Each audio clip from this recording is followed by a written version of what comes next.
Hello, my lovelies. I am here today to talk about comic books. I actually didn't get into comic books until later. I was probably end of high school-ish. Yeah, it would have been my senior year of high school. It was the first time I really got into comics. Grew up reading the funnies in the newspaper, but yeah, I just never, the superhero thing never really jived with me, which was really the only thing that was super popular growing up. So I thought I didn't like comic books until my number one pick of 10, Rogue Angel. The illustrator is Renee De Liz, and the writer is Barbara Randall Kesel. These are based on the books by Alec Archer by the same title, Rogue Angel. I also love the novels and have a good number of them. They're a little battered. But essentially, this is a story about a super badass archaeologist who's just trying to make ends meet. Um, so she takes this job that is kind of demeaning, and well, it's with a television studio, and she travels around trying to find these myths, and she busts the myths. Um, and on one of her adventures, the first one you or no, not the first one you encounter. The first one you encounter, she already has Joan of Arc's sword. So it's this really fun kind of update of Joan of Arc's legacy and how magically she has access to this sword, and it makes her kind of this modern day Joan of Arc. So she's having to make these decisions about whose morality she follows and who she saves, who she represents. But the drawing style, Renee De Liz is one of my favorite illustrators, and she's now a writer too, which is exciting. But she has this great style that's just super fun, and then with this one particularly, let me see if I can find it. She mixes up the illustration style a little bit as appropriate.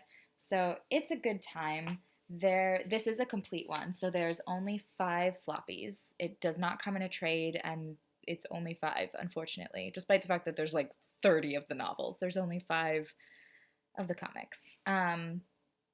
But they're all fantastic. These ones actually all follow one story from the Alex Archer series, and it has to do with a novel. It's a book about a book, and it's a history that certain people don't want to come to light. And there's an archaeologist that the main character is helping out who is trying to uncover this history, and the bad guys are trying to stop them. It's really good. Strongly recommend it. It is my top because it's my first, and it really changed things for me. Prior to that, I was like many people, and I didn't take comics or graphic novels all that seriously unless it was like Mouse or something like that, super intense, dramatic story based on history. But it turns out that, hang on, my next pile, turns out that comics are actually a phenomenal way to read, and that they're like something to take seriously, because there really is, they're not all created equal, but there really is something to each of them.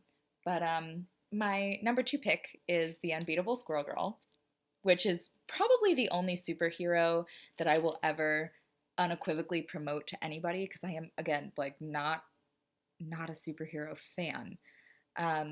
Largely because DC and Marvel have made it so that you have to spend all your money in order to read one story. But clearly I'm willing to do it with this one. So as far as I know, this is the only trade that's out right now. It is a hardcover, which is a little pricier, but I think it's worth it. It's really funny. But Squirrel Girl she's my girl, because she is positive, and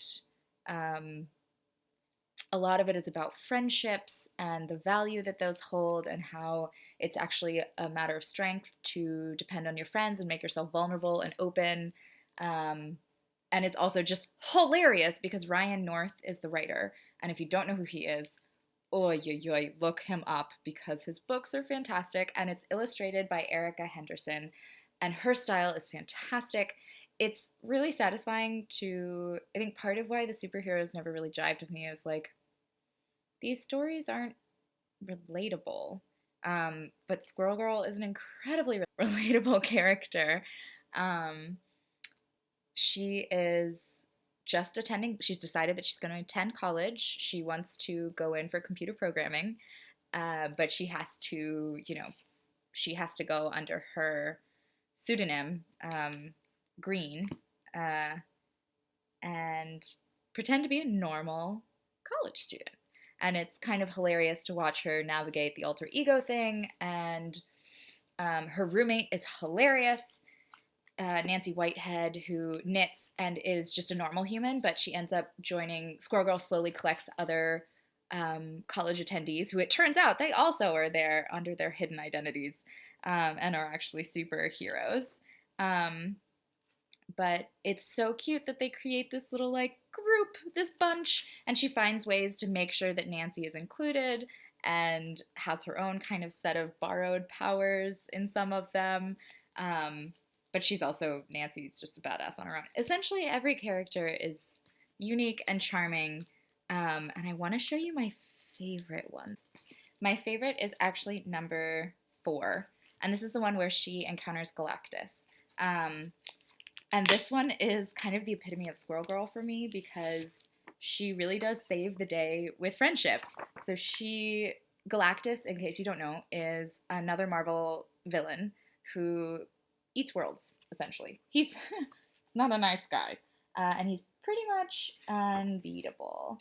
But Squirrel Girl goes up to space and she's like, hey dude, what's up? What's going on? And they just buddy up. They start chatting. They're having a good time. She's convincing him he doesn't want to eat Earth. And then uses logic to be like, oh no man, like we got you covered. I found you a planet made of nuts and you can just go eat that. It's got lots of protein. It's hilarious. And then Ryan North has these charming asides on the bottom that are just, oh my word, it laugh out loud. Truly, it's not just like you snort to yourself, like guffawing. If I would read this on public transport, people would look at me a little funny. So hilarious. And again, the illustration is fantastic. Erica did a great job.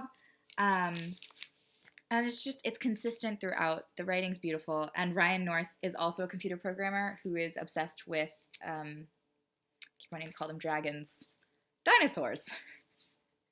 And so that kind of plays its own comical role. But it's irreverent and hilarious and darling, and I cannot recommend it enough. You must give it a try. Third, Rat Queens. So those of you who read comics are going to be like, yes, I know about Rat Queens. Everybody knows about Rat Queens. But it's got to be on my list. It's number 3. Apparently there is some drama with the original writer. I think they brought him back. There was a time when they changed writer and illustrator. The writing wasn't as good. The illustration wasn't as good, in my opinion. I mean, well, it was fine. It just didn't match the story properly. Like, this illustration style is perfect for this group. I don't know the whole story about the drama with the writer, so I'm not going to go into it. You can Reddit that stuff, I'm sure.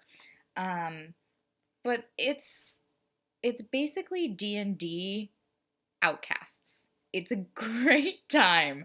Another irreverent one, but a lot more scandalous and risque. The characters, so we have a dwarf who has shaved off her beard and left her family. Her dad was some form of leader, and she went against his wishes, shaved off her beard, didn't marry who she was supposed to marry, and went off to go adventure on her own. And then we have a necromancer who is like definitely a social outcast because necromancy is evil. And so she also has some complicated parent history. They all have complicated parent history except for the lethal one here. And then we have a follower of Cthulhu who has rejected her family's way of practicing the religion where Cthulhu is their god. So she's got some pretty complicated stuff. She's the introvert of the group. And then we have this darling here, who's the druggie of the group. She is always finding candy and things to get high on and is causing trouble. They're all outcasts for a reason, and it's because they try to do well, but they really just mess up. So a lot of it is them like making it up to the townspeople and having to go on quests in order to make up for it. But it's rollicking and hilarious and such a good time. They're all like independent, snarky, hilarious females. So I cannot recommend Rat Queens enough.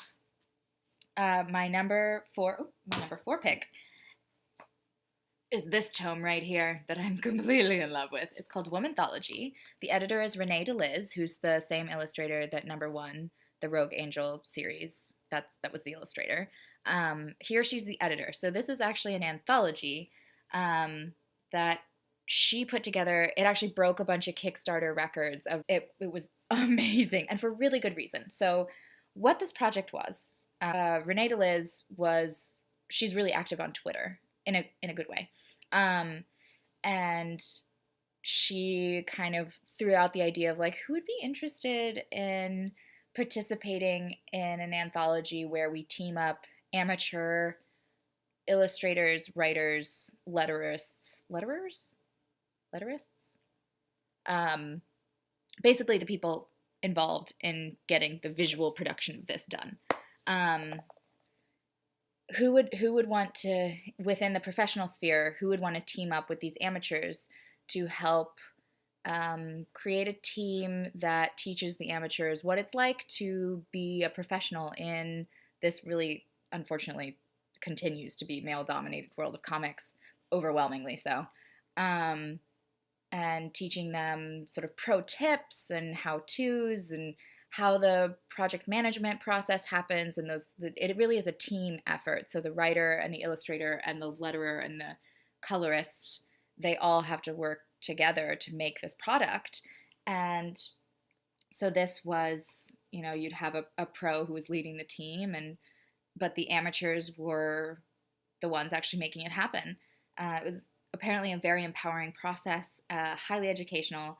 And you get such a variety and lots of age groups. So you get really, really young kids to adults who are all participating in this. And the great thing about anthologies is that you really do get such a variety of styles available to you. And it's one of those things you can pick up, you can put it back down.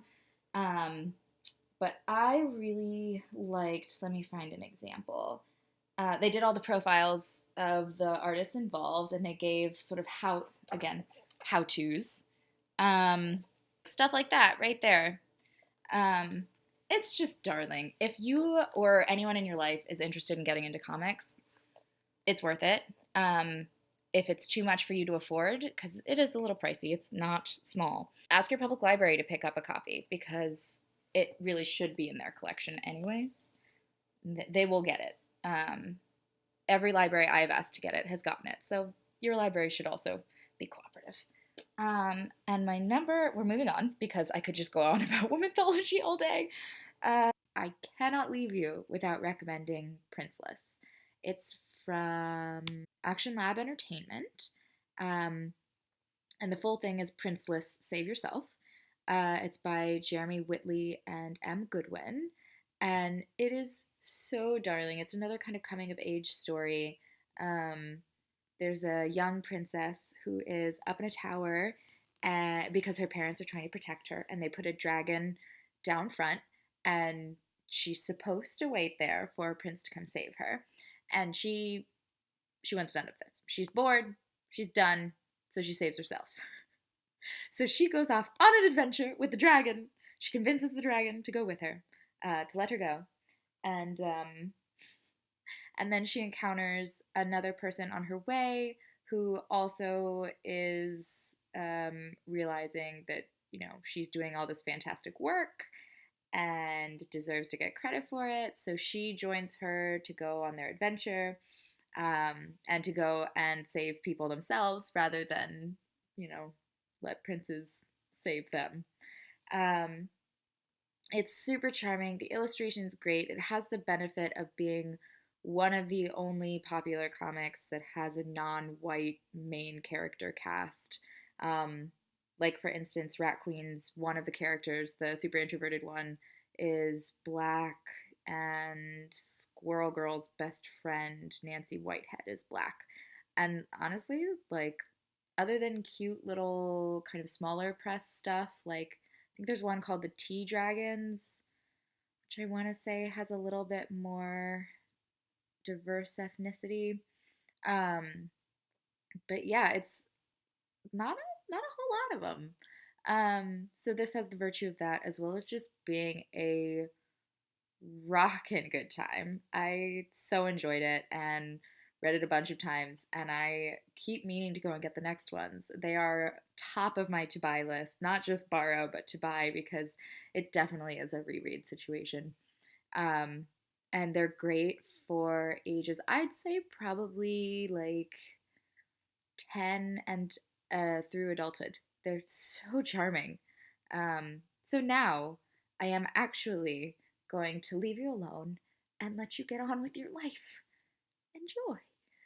Hey friends! So E went on and on and on about comic books because she loves them so very much. So we've decided to split this into two videos, and part two will be coming soon.